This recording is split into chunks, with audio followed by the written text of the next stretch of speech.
Buen día, hoy estaremos tocando el tema de celdas de combustible y sistemas híbridos. En los sistemas de microredes con energías renovables, se tienen tiempos de máxima producción y bajo consumo conocido como horas valle.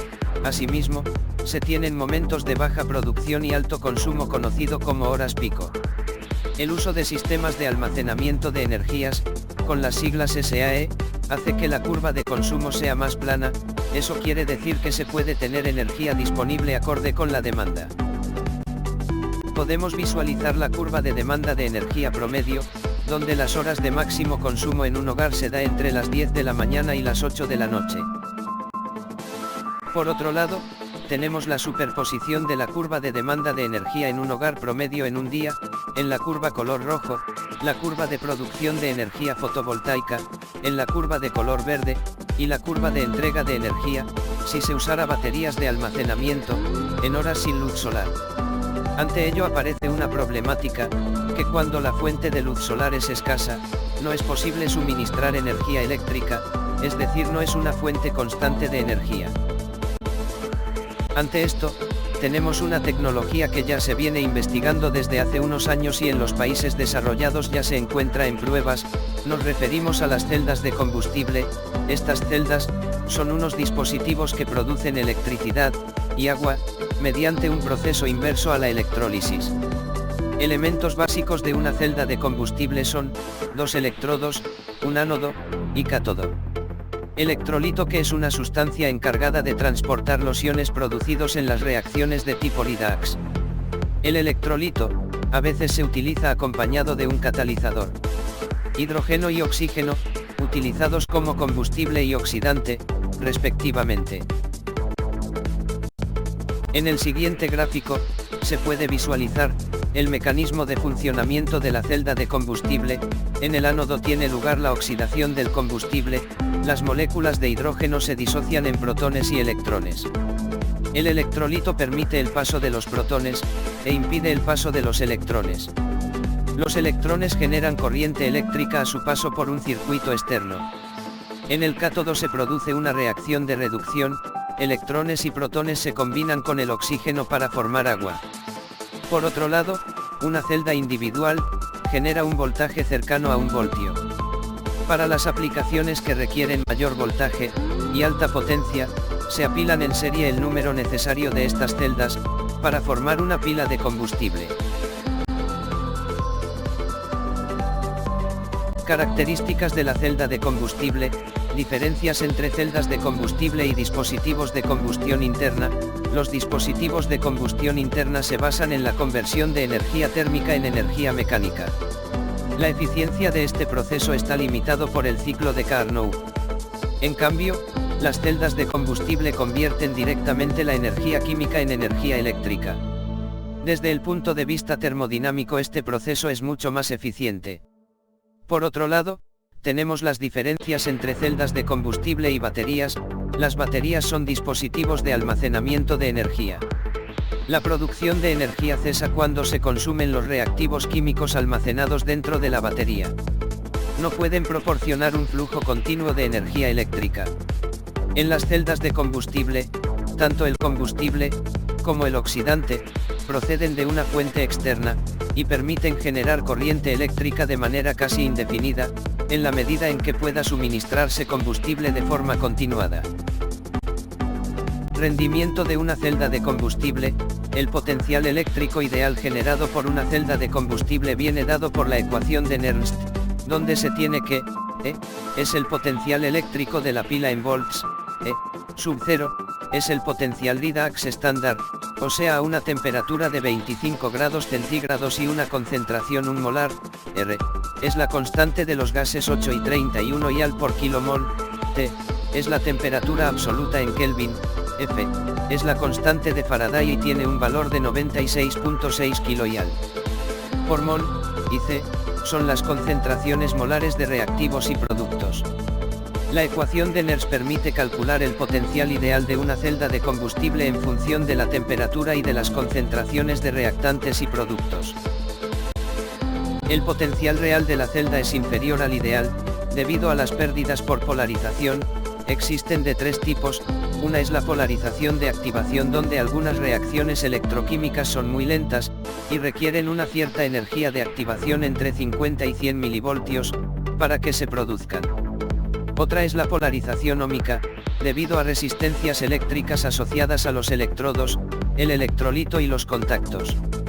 Finalmente se tiene la polarización de concentración, que se da, debido a que se producen gradients de concentración, por difusión o convección, que disminuyen la actividad del electrodo. Asimismo, se pueden observar cierto tipo de comportamientos, de tal modo que, para densidades de corriente bajas, dominan las pérdidas por polarización de activación. En un rango intermedio de densidades de corriente, prevalece la polarización ómica, y la variación de voltaje es lineal, conocido como la región de Tafel. Para densidades de corriente altas, aumentan las pérdidas por polarización de concentración. En la parte inferior izquierda podemos notar la curva de polarización típica de una celda de combustible. Aquí se muestra un cuadro con los diferentes tipos de celdas de combustible que existen en la actualidad. Estos toman su nombre según el tipo de electrodo que utilizan, es decir, de la naturaleza del ánodo y cátodo utilizado para su fabricación. Asimismo, tenemos el rango de potencia que son capaces de alcanzar, la eficiencia lograda y algunas de sus aplicaciones. Más adelante se tendrán a detalle las características de algunas de las celdas de combustible más importantes. Celdas de combustible del tipo PEM, que proviene del inglés Proton Exchange Membrane. Las pilas del tipo PEM usan como electrolito un polímero sólido. Utilizan un catalizador de platino. Tiene como ventajas su alta rapidez de arranque, ya que operan a temperaturas relativamente bajas, unos 80 grados centígrados. Como desventaja, es que son extremadamente sensibles a la contaminación por monóxido de carbono. Entre sus principales aplicaciones, es que son usadas para la generación de energía estacionaria, también usadas en el transporte para autos y ómnibus. Logran una eficiencia entre 32 y 45%, asimismo tienen una potencia de entre 5 y 250 kilovatios. Celdas de combustible del tipo PAFC, que viene del inglés Phosphoric Acid Fuel Cell.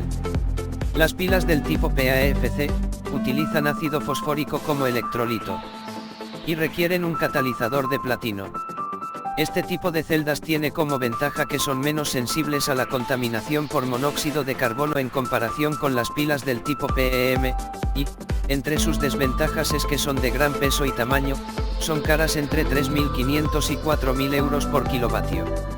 Este tipo de pilas es empleado en la generación de energía estacionaria y transporte de vehículos pesados.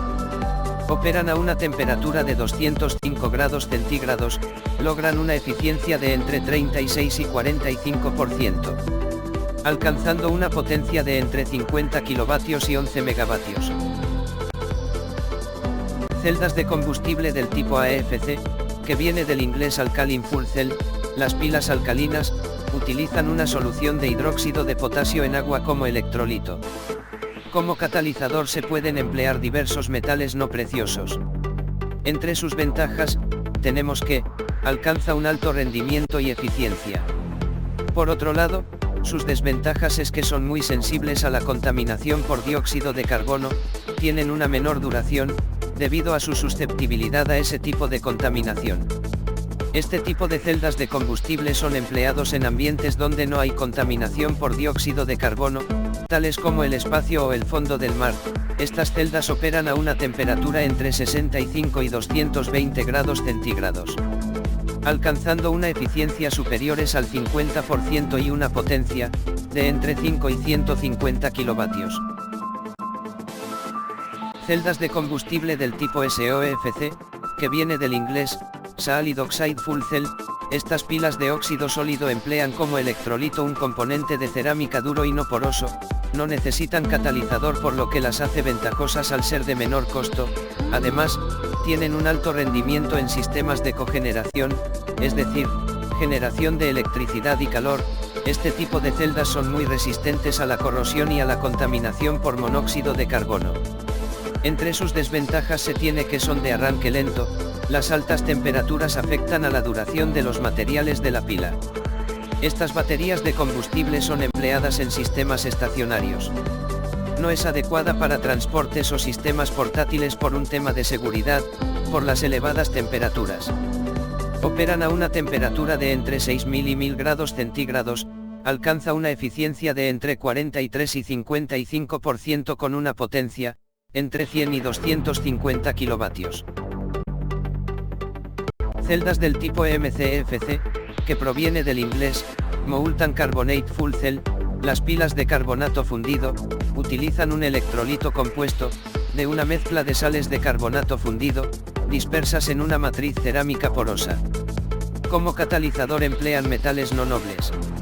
Este tipo de celdas tiene como ventajas, que son resistentes a la contaminación por monóxido y dióxido de carbono, no necesitan reformador externo, debido a las altas temperaturas, los combustibles se convierten en hidrógeno dentro de la propia pila, mediante un proceso de conversión interna.